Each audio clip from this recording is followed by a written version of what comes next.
So finally, 5.3, we're going to talk about top-in at random card shuffling.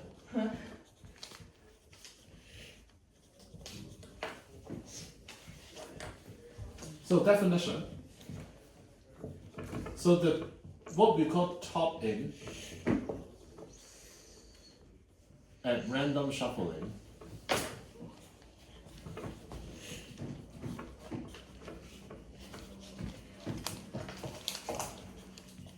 means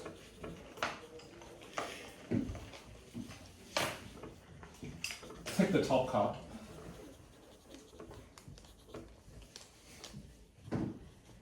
and then insert it at a random position.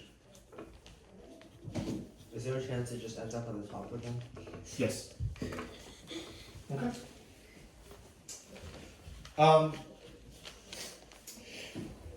There are many card shuffling methods. Okay. There are actually a few others I wanted to talk about in this class, but we don't have time. So I'm going to pick the one that is closest to reality, because you do this. Because in when you play card, you do this shuffling too, right? Usually you do the normal one before you cut the deck. But take the one at the top, put it at random. So it is real. But then there are so many card shuffling methods that was discussed in this math. So we're going to talk about this theorem.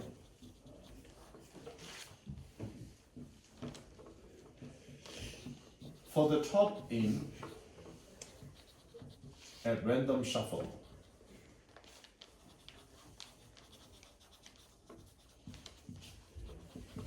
let's call this shuffling method P. Okay. So I'm going to write an equation here. So it's D, total variation distance between uniform, and then shuffle after, look at this, n times log n plus cn many times. Okay. So what this basically means is the probability distribution of the deck of cards after these many steps. Okay. Because it is so complicated, so I decided for this, we are just going to ignore a lot of this. Just call it D log n plus Cn. Basically the distance from the uniform distribution after this many steps. Listen to this. This is always less than or equal to e to the power minus c. C is a number that is greater than 0. Does anyone know what e is? Yep. What is e? Is it 271? Yeah, so E is basically like pi, is a number. So E is 2.718 something. Okay, basically it's just a number. It's similar to pi. Okay, so before we talk about this theorem, let's talk about what it's trying to say. Okay, so what it is trying to say is, let's just find some number. Let's say when C is equal to 1, what is E minus C? So it means it's 1 over 2.718, 0.37. So are you with me so far? I'm just saying that when C is equal to 1, what is this? What is e to the power minus c? Now when C is 5, is the numbers going to be bigger or smaller? It's going to be smaller. Yeah, because then it is basically 1 over e to the power 5, and it is equal to 0.0067. Now, when c is equal to 10, it is even smaller. So then it's equal to 1 over e to the power 10, which is 0.000045. So first of all, this part, is it clear to everyone what I'm trying to do? I'm just saying when c is equal to 1, 5, 10, what is e to the power minus c? Then let me kind of describe this theorem in layman terms. what this kind of theorem means is the following. For whatever small, or however small, total variation distance you want. You can basically find C, and then you need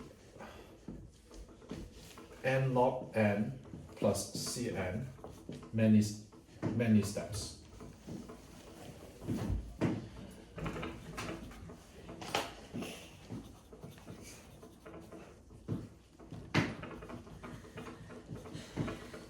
So this is what it means. Let's say n, the number of elements for our purpose is 52 because that's the number of cards in a deck. Okay? So let's say n is equal to 52. And if you basically say, hey, I want to know how many shuffle do I need so that the variation distance is less than 0.001. Because you want it to be close to uniform distribution. You basically said, okay, I want the distance from uniform to be less than 0.001. But how is uniform defined though? Uniform in meaning a standard deck, in the deck of cards. Let's say the deck of cards that has four. If let's say there's 4 cards, then that means each of those 24 positions have this many shots. So for deck of cards, what it means is for each of those 1/52 factorial possibility, it is Has to be less than that. We're So- trying to make we're So trying all to of make those, all something of less those than that. combinations are equally likely? Yeah. So we're measuring after how many steps of cards, which is the uniform distribution. After, let's say, this many shuffle, its distance from uniform will be less than 0.0067. That's our goal. This is what this theorem tells you. So let's try again. So for us, n is equal to 52. And you basically want to ask, give me a very small number that you can think of. 1, Smaller. 0.001. 0.001. Okay. Let's say you want to know how many steps that you need to do that shuffle. That take the top. How many times do you have to do so that the probability distribution of the deck of cards is less than 0.001. Okay. And the way to do it is, well, if you want the distance to be less than e to the power minus c, 0.001 is basically when c is equal to 6, then e to the minus c is going to be 0.000 something. So you know c is equal to 6. Then you basically put c is equal to 6 here, and you basically then put it in. So basically it's 52 log 52 plus 6 times 52. These are the many steps that you need to do that shuffling. For it to be, for the resulting card to be less than 0.001 away from a uniform card. I want to take a pause here. Can I get a show of hand about whether you know what this is trying to say? Okay. Rafi, can you ask one more question? And then we will do an example. Then you'll be clear.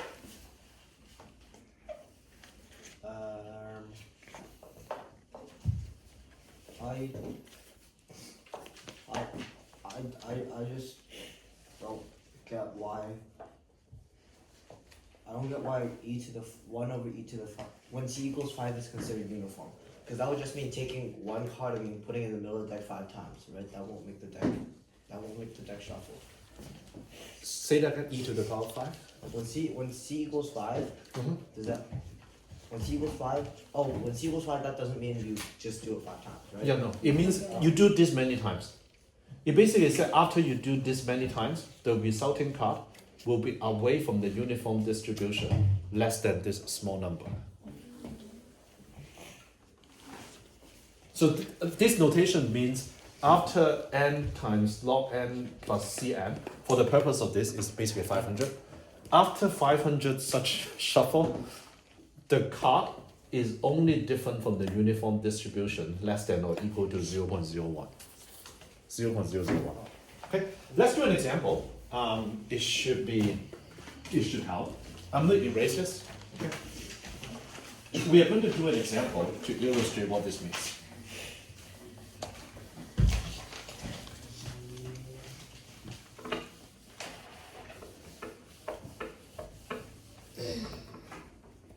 Okay. So example, we are going to do S3, a deck of 3 cards. Okay. So the starting point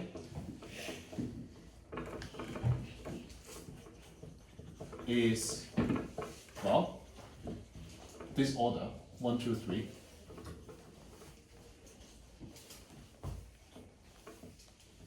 So the first step, let's say if you have the card 1, 2, 3 here. What are the possible results? You could have 1, 2, 3. Okay. And 2, 1, 3.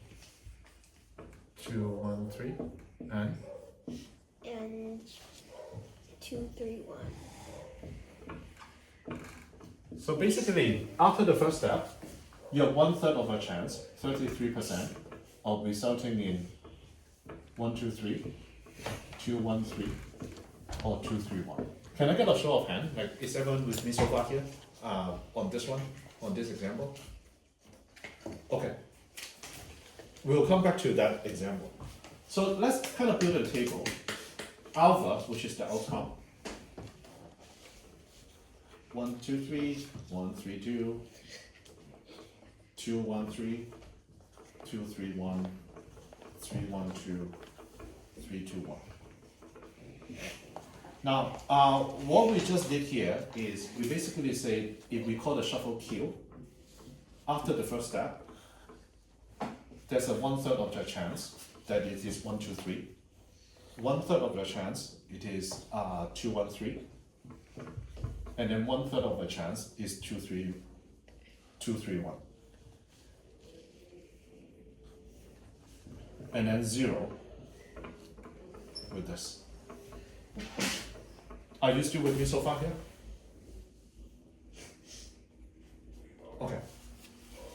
Let's then do the second step.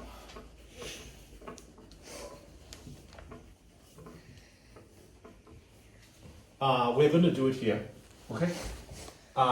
If after the first time is 1, 2, 3, then after the second step, there are 3 possibilities. 1, 2, 3, 2, 1, 3, and 2, 3, 1. Okay, if the first time doesn't move, then the second time, these are the 3 possibilities. Rafi, if after the first time is 2, 1, 3, what are the 3 possibilities? 2, 1, 3, 1, 2, 3, and 1, 3, 2. Olivia, if after the first time is 2, 3, 1, what are the 3 possibilities? 2, 3, 1, 3, 1, 2, and 3, 2. Why do you mix up the order? Okay, so you know the basically each of this has 1/9 of a chance, right? 33 and then 33. So these are the 9 possibilities. Okay. How did you mix up the order? What's that? Isn't that the normal order? So Olivia said 2, 3, 1, Oh. 3, 1, 2, and then 3, 2, 1. Okay, so each of these 9 outcome has 11%. Okay, so because of that, the first one, 1, 2, 3, there are 1, 2, 2 of those chance. So that is basically 2, 9. 1, 3, 2 is 1, 9, 2, 9, 2, 9.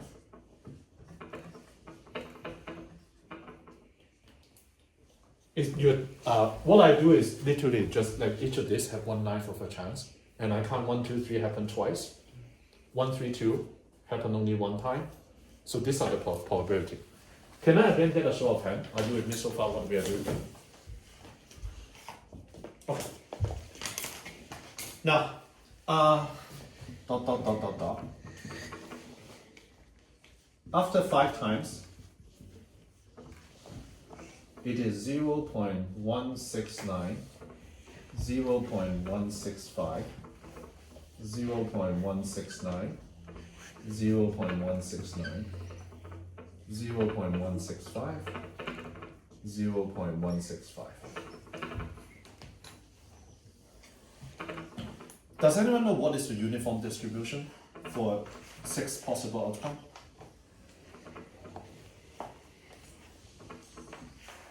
What's the uniform distribution?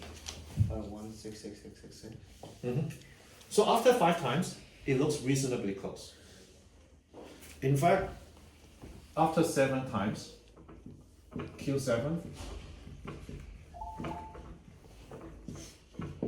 167, 166, 0.167, 0.167, 0.166, 0.166. Now, we talk about the variation distance, okay? Without doing the calculation, do you believe that the variation distance between this and uniform is basically close to 0? Everyone is with me, right? Like, you don't have to do the calculation. When you look at this, it's so close to the 0.1666666 across all the 6 outcomes. So therefore, this is close to 0. So what this is telling us is, whoa, after 7 steps in a deck of 3 cards, it is close to uniform. Now this is the most important part of the class, the last important part of the class. You need to take a color pen and basically say homework 3, and this is the last one. There are only 2 homework problems. 3 homework And problems? 3. There's only 3 homework? Yes. Yes. Okay. So now, without going back to the previous complicated theorem,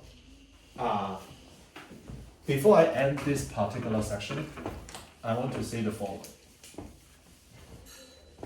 Remember, Actually, before, in those 6 at never mind. what's that? In those 6 at the end, wouldn't there be one more in 0.167? So Oh, it's rounded. It doesn't like it's not exact. There are some decimals here. if you kept going, would it not? Well, I think what I want to ask is this type of thing. If you write Python, it's actually pretty simple. You should write it. So remember earlier in the class, I said what are the possible questions that people generally ask in random walk. So we talk about one, which is what's the total distance from U after K. I won't go through all of them because we're actually a little bit low on time. So the second question that people typically ask is,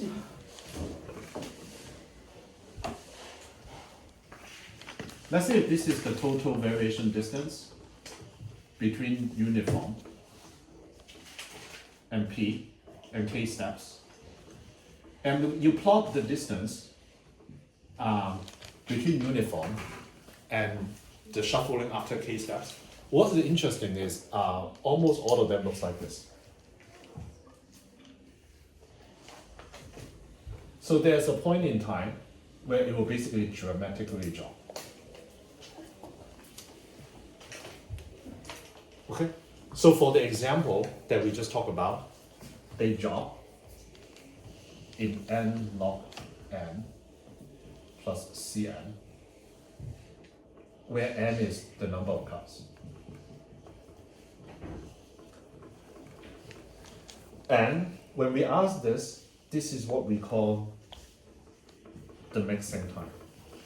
Basically, for a particular random walk, again, we always say n, there are n elements. What is the time that it will dramatically, all of a sudden, become close to uniform?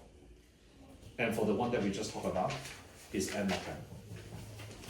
Okay, so let's recap, and then we'll end the semester.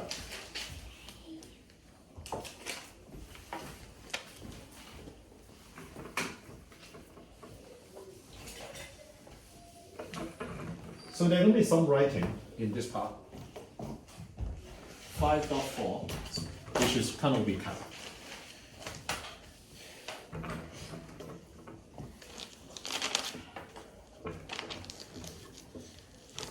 Okay. So I'm going to make everyone write the definition of a group again. A group is a set capital G. So there are 5 definitions, so 5 criteria. This is an English way of describing those kind of 5 criteria.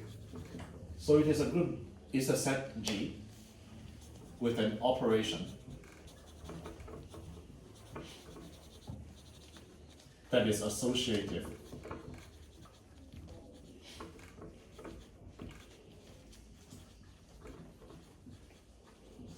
and has an identity.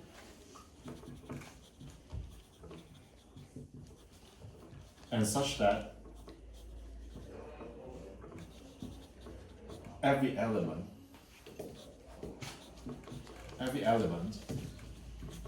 has an inverse. Okay? So in operations mean if you take 2 elements, it will basically go to another element in the set. Okay? Remember, if the operation is commutative, what do we call the group? It's called abelian group.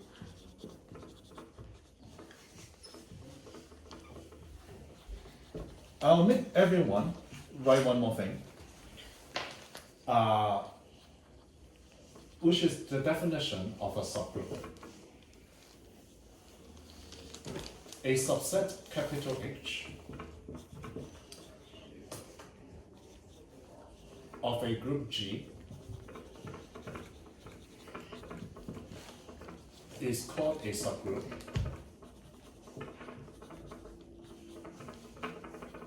when there are 3 elements. That's true. The first one is closure, and some of you in your homework last week, this is what you got wrong. A subgroup requires that if you have 2 elements in that subgroup, that when you then take these 2 elements, apply the operations, the results have to be within that subgroup.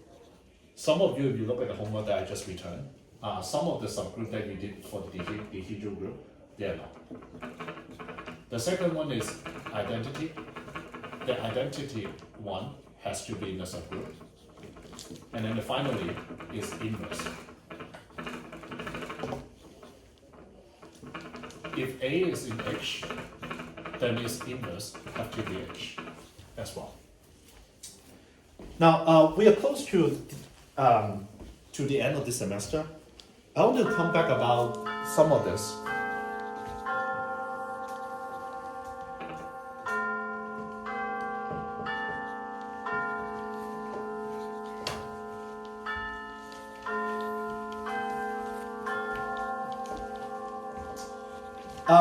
In group,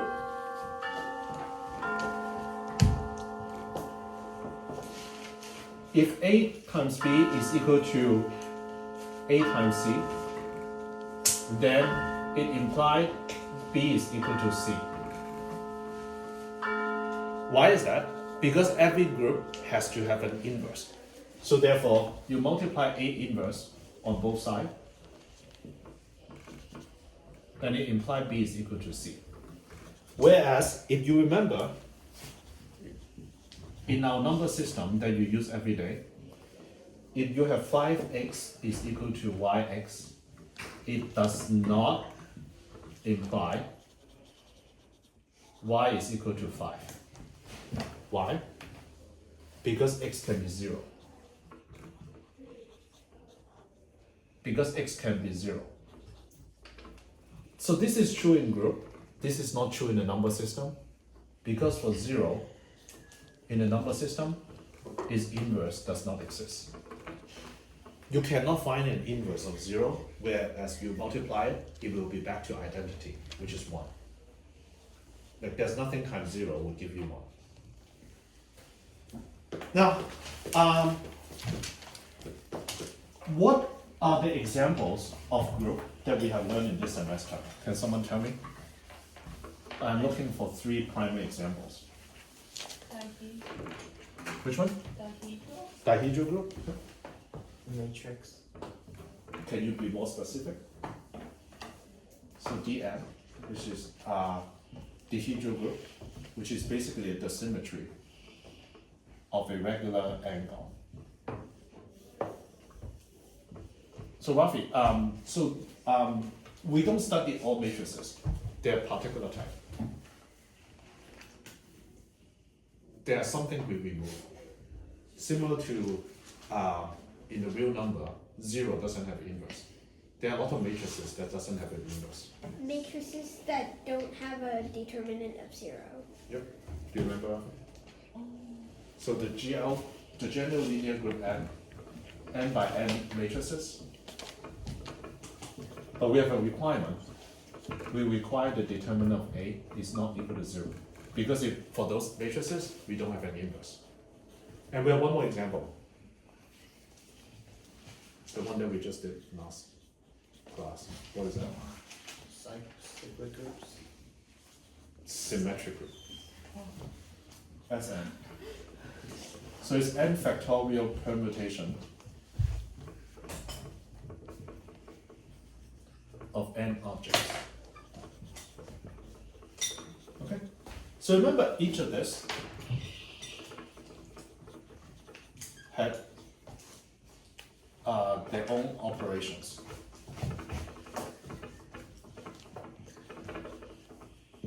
So this is in the last kind of few weeks or few months homework.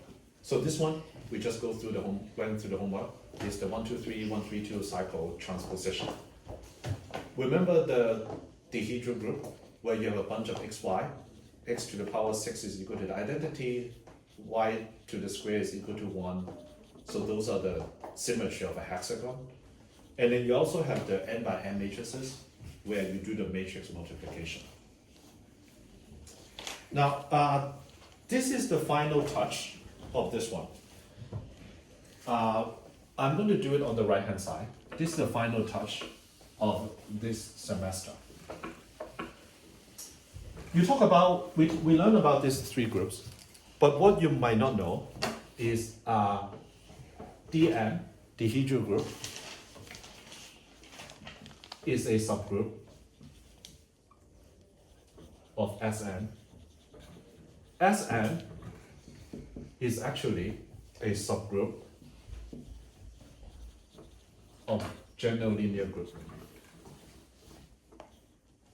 And in fact, because of this, if this is a subgroup of this, this is a subgroup of this, therefore the dihedral group is also a subgroup of general linear group N. I'm going to explain why this is the case.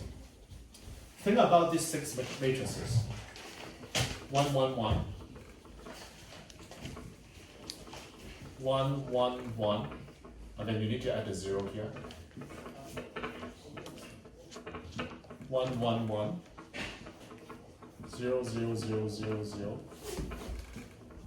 And then 1, 1, 1.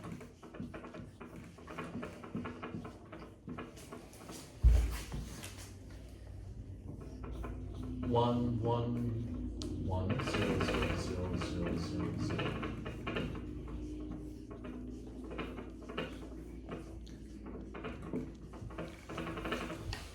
This kind of 6 matrices, the determinant is not 0. So they're basically all general linear group 3. But actually, this is basically just 1, 2, 3. 1, 3, 2. 2, 1, 3. 3, 2, 1. 3, 1, 2, and 2, 1, 3. To see why this is the case, imagine you apply this one, 1, 0, 0, 0, 0, 1, 0, 1, 0 to ABC. What you basically got is A is at the top, C become the second, B become the third. This matrix is basically saying keep A in the same position, but then swap 2 and 3. Wait, is that one? 2, 3, 1? The last one? 2, yeah, 2, 3, 1. Good call. Why the Thank you. So do you see that? So these 6 matrices is actually basically just this. These 6 matrices basically make up S3. The way to see it is when you apply each of those 6 to ABC, all it does is basically just swap ABC in a different orders. Can everyone see that now? Now, the final item that I'll ask you all to write down is as follows. Let me do it here.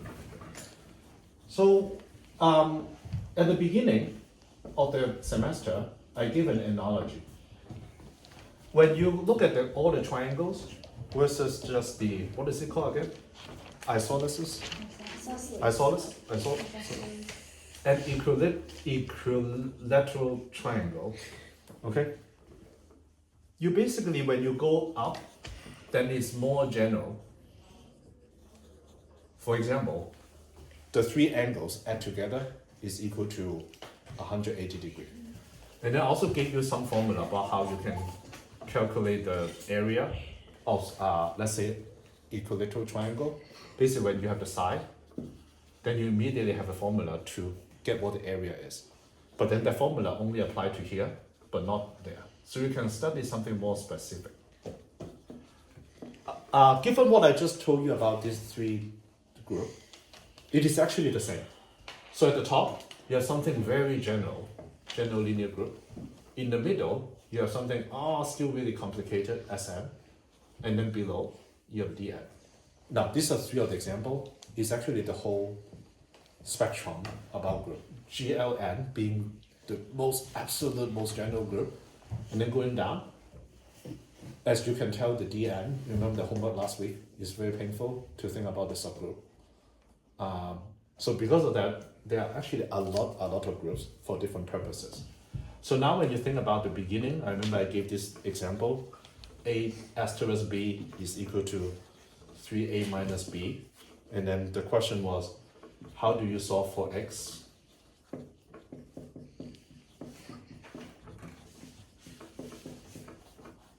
So the hope is after you've done all these other 3 types of operations, now this no longer, the A asterisk B is equal to 3A minus B, no longer looks that ridiculous. Any questions and final words? This is 10. Questions?